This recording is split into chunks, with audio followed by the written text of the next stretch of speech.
देखिए आगे देखते हैं फिर अब integration of some particular functions. अभी तक आपने एक्सरसाइज 7.1 पढ़ा, 7.2, 7.3 एनसीईआरटी से। अब बारी 7.4 की है, तो उसमें कुछ पार्टिकुलर इंटीग्रल आते हैं, उसके इंटीग्रेशन के बारे में हमको पढ़ना है। उसमें कुछ आपको बेसिक फार्मूला का जरूरत पड़ेगा। पहला है dx upon a square plus x square. इसका होगा 1/2a log a plus x upon a minus x plus सी। सी को इंटीग्रेटिंग कांस्टेंट बोलते हैं। दूसरा है ए square plus x square is equal to होगा 1/a tan inverse x by a plus C, integrating constant है सी। तीसरा है dx upon A x square minus a square 1/2a log mod x minus A upon x plus ए। ध्यान रखिएगा इस दोनों फॉर्मूले के याद करने के टाइम, कारण कि यहाँ पे कंफ्यूजन कुछ ज्यादा होता है, प्लस सी। अगला फिर है dx upon root under a square minus x square. इसका होगा sine inverse x by a plus c. उसके बाद है dx upon root under a square plus x square log x plus root under x square plus a square plus c. इसके बाद बारी है dx upon root under x square minus a square, तो log x plus root under x square minus a square mod में plus c. इस formula का प्रूवल भी देखेंगे, उससे पहले हम इसके कुछ क्वेश्चंस को कर लेते हैं ताकि हमको अच्छे से इसका पैटर्न समझ में आ जाएगा। फिर चलेंगे इसके क्वेश्चंस पे, इसके प्रूवल पे। पहला क्वेश्चन देखते हैं, integration of dx upon 1 plus 4x square. ये आपका पहला क्वेश्चन यहाँ से आ रहा है। यहाँ से हम क्वेश्चंस को देख रहे हैं, ध्यान दीजिएगा। अगर हम इसको ऐसा लिख सकते हैं dx अपॉन 1 का स्क्वायर प्लस 2x का होल स्क्वायर। अब देखिए हमने आपको पढ़ाया था सबसे सेकंड नंबर वाला फॉर्मूला, उसमें क्या था कि dx upon a square plus x square is equal to 1/a tan inverse x by a plus c. अब उसी टाइप का तो ये हमको कुछ फॉर्मेट हमको मिल रहा है यहाँ पे। तो अब इस जब ये वाला फॉर्मेट हमको मिल रहा है तो हमने पढ़ाया है आपको, मैं यहाँ से फिर फॉर्मूला लिख दूँ ताकि आपको दिखे a square plus x square. इसका मैंने आपको पढ़ाया 1/a tan inverse x by a. चलिए, तो हमारा a क्या है 1 है और x क्या है 2x है, तो क्या हो जाएगा 1/a, a का वैल्यू 1। फिर क्या होगा tan inverse x by A, x आपका क्या है 2x बाई 1। और यहाँ देखिए हमने आपको पढ़ाया था कि इंटीग्रेशन में x जितना से मल्टीप्लाई होता है उतना से डिवाइड, तो डिवाइड के लिए मैंने यहाँ बाई 2 कर दिया। तो हमको फाइनली क्या मिला, फाइनली जो हमको रिजल्ट मिला कि 1/2 tan इनवर्स 2x प्लस सी, यहाँ भी होगा प्लस सी यहाँ भी। तो ये जो आपका रिजल्ट मिला वो इसी इंटीग्रेशन का रिजल्ट है। फिर एक और छोटा सा क्वेश्चन देखते हैं, फिर चलेंगे जो फॉर्मूला मैंने आपको बताया उसके प्रूवल पे। अगला क्वेश्चन मेरा है dx upon 9 minus 25x square का रूट ओवर। इसका रूट ओवर है क्वेश्चन है मेरा। इसको बनाने के लिए सबसे पहले हम देखेंगे कि इसको ऐसा लिखा जा सकता है dx अपॉन 3 का होल स्क्वायर माइनस 5x का होल स्क्वायर। अब देखिए तो एक फॉर्मूला हमको सेट किया कि a square minus x square, a square minus x square. मैंने इसको क्या पढ़ाया था कि sine inverse x by a plus c. तो ये क्या हो जाएगा आपका, ये हो जाएगा, यहाँ देखते हैं ये होगा आपका ई वाला पार्ट ए है और ई वाला पार्ट क्या है एक्स है। तो हमने इसका क्या होता है, यहाँ पे मैं फिर से आपको फॉर्मूला रिपीट करके लिख दे रहा हूँ कि dx upon root under a square minus x square is equal to होगा sine inverse x by a plus c. अब यहाँ पे आपका a 3 है और x क्या है 5, तो क्या होगा साइन इनवर्स 5x बाई 3। यहाँ तक तो क्लियर है, लेकिन मैंने आपको ये भी पढ़ाया था कि x जितना से मल्टीप्लाई होगा उतना से डिवाइड भी होगा। तो हमने यहाँ से 5 प्लस सी कर दिया। ई जो आया आपका रिजल्ट हो गया। अभी डिवाइड क्यों होता है, तो ये आप सब्स्टिट्यूशन में 5x पे जैसे ही z सब्स्टिट्यूट करके बनाइएगा तो 1/5 आपको डिवाइड में आ जाता है। मैंने इसको सब्स्टिट्यूशन में भी बताया था। चलिए, ये तो आपका बेसिक्स क्वेश्चन हुए। थोड़ा सा इसमें और सब्स्टिट्यूशन को समझना है, पहले इस फॉर्मूला को प्रूव कर लेते हैं। एक फॉर्मूला कर लेंगे, 6 में से कोई एक कर लेते हैं, उसके बाद फिर हम आगे देखेंगे और फिर आगे बनाएंगे।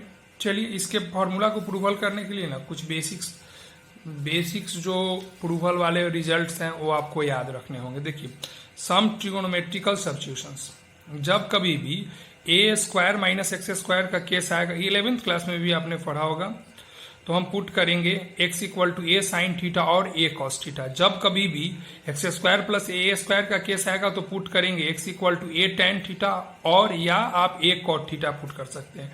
जब x square minus a square का केस आएगा तो पुट करेंगे x equal to a sec theta या ए कॉसेक थीटा। जब कभी भी केस आएगा आपका ए प्लस माइनस एक्स अपॉन ए माइनस प्लस एक्स, मतलब कहने का है कि अगर ऊपर आप प्लस लेते हैं तो नीचे में माइनस लीजिए, ऊपर माइनस ले रहे हैं तो नीचे में प्लस लीजिए, तो हम पुट करेंगे x equal to cos two theta. जब आपका केस आएगा a square plus x square plus minus x square और नीचे में माइनस प्लस एक्स स्क्वायर, तो पुट करेंगे x square is equal to a square cos two theta. ध्यान रखना है, x square equal to a square cos two theta. तो ये आपका बेसिक सब्स्टिट्यूशन है, ये आपके पूरे इंटीग्रेशन में यूज होंगे। अब इसी पे हमने एक जो पहले जो अभी तुरंत बताया आपको जो फॉर्मूला, उसमें एक का प्रूवल देख लेते हैं, उसी तरीके से आप सारे का प्रूवल कर सकते हैं। ध्यान देके देखिएगा, आपको समझ में आएगा। उसको एज ए क्वेश्चन देखते हैं। dx a square plus x square is equal to, हमने तो बताया आपको कि 1/a tan inverse x/a plus c होता है। इसका प्रूवल देखते हैं। हम आपको जस्ट अभी ऊपर में बताए हैं कि जब भी आपका x square plus a square का केस होते या तो tan थीटा पुट करेंगे, नहीं तो cot थीटा। मेरा रिजल्ट tan में, तो हम tan में ही पुट करने का ट्राई करेंगे। तो देखिए, तो क्या पुट करेंगे, पुट करेंगे x equal to tan theta, a tan theta. अच्छा, एक रिजल्ट हम अगर बगल से निकालते हैं तो tan थीटा बराबर हमको क्या मिलेगा, x/a और थीटा बराबर tan इनवर्स x/a। यहां से हमको रिजल्ट मिल गया। अब हम क्या करते हैं, देखिए यहां से इसको हम डिफरेंशिएट करेंगे, सब्स्टिट्यूशन का प्रॉपर्टी लगाएंगे। तो dx अपॉन डी थीटा बराबर a बाहर होगा d tan theta upon d theta. तो dx upon d theta is equal to a sec square theta और dx equal to a sec square theta into d theta. हमको एक result मिल के आया dx का वैल्यू, जो यहाँ पे हम सब्स्टिट्यूट करेंगे। अब इसको बनाने के लिए देखिए तो क्या होगा, a sec square theta d theta upon a, तो a स्क्वायर है, x को हम क्या माने थे a tan थीटा, तो प्लस a स्क्वायर क्या हो जाएगा tan स्क्वायर थीटा। अगर आप ऊपर से a कॉमन लेंगे और नीचे से क्या कॉमन मिलेगा a स्क्वायर, ऊपर हमको क्या है sec square theta d theta और नीचे क्या मिलेगा 1 plus tan square theta. a square common a से 1/a हुआ, 1/a होगा और फिर क्या होगा आपका sec square theta d theta और फिर नीचे में क्या होगा 1 प्लस tan स्क्वायर थीटा क्या होता है, ये भी सेक स्क्वायर थीटा हो जाता है। सेक स्क्वायर से सेक स्क्वायर कैंसिल।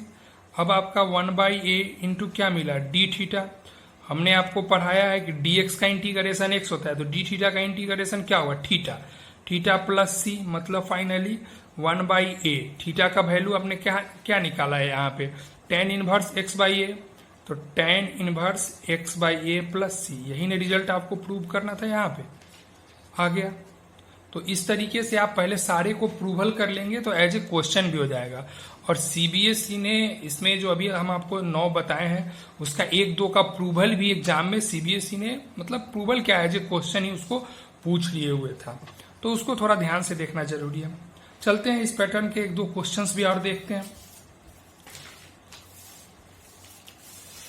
एक क्वेश्चन लेते हैं।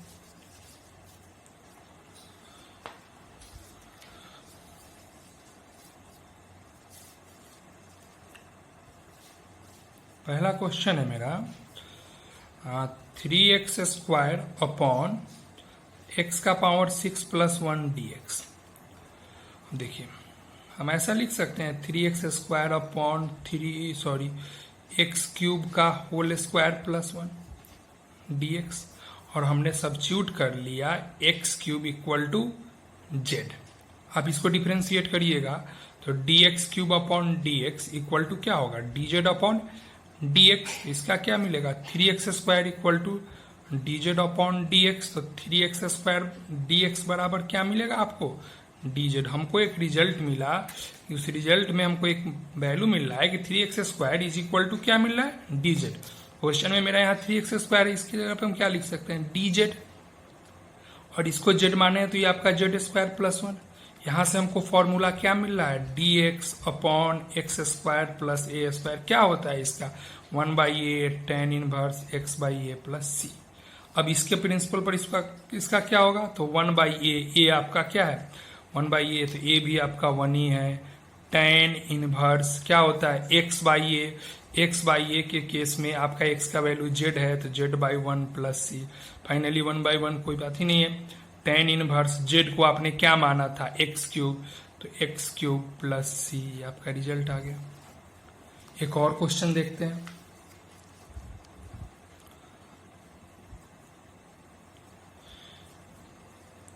dx अपॉन x माइनस 2 का होल स्क्वायर प्लस 1। यहाँ पे देखिए तो इसको हम z मान सकते हैं, z equal to x minus 2, तो dz by dx by dx और minus d2 by dx, dz by dx, इसका डेरिवेटिव 1, इसका 0, तो dz इक्वल टू हमको क्या मिला, dx एक रिलेशन मिला। इस रिलेशन का सब्स्टिट्यूशन हम यहाँ पे करेंगे तो dx की जगह पर लिखेंगे dz बटा z स्क्वायर प्लस 1। अब आप फिर वही वाला फॉर्मूला का कंसेप्ट आया जो मैंने यहाँ पे जस्ट यूज किया है, जस्ट यहाँ पे मैंने ऊपर में इसको यूज किया था कि x square plus a square. मैं फिर से फॉर्मूला लिख देता हूँ यहाँ पर, देखिए x square plus a square क्या होगा, 1/a tan inverse x by a plus c. इस फॉर्मूला को यूज करिएगा तो मिलेगा आपको 1/1 तो a का वैल्यू 1, tan इनवर्स x आपका क्या है z बाई ए का वैल्यू 1 प्लस सी। अब 1/1 तो 1 ही रहेगा, फिर क्या मिलेगा आपको tan इनवर्स z का वैल्यू आपने क्या सब्स्टिट्यूट किया था, x माइनस 2 प्लस सी, रिजल्ट आ गया। इससे आप NCERT का एक्सरसाइज 7.4 से अभी तक के वीडियो से आप 7.4 में 1 to 10 बना सकते हैं। फिर आगे के 2 वीडियो को देखने के बाद आप पूरा एक्सरसाइज बना सकते हैं। ठीक है, फिर मिलते हैं नेक्स्ट वीडियो में। लाइक और सब्सक्राइब कर दीजिए।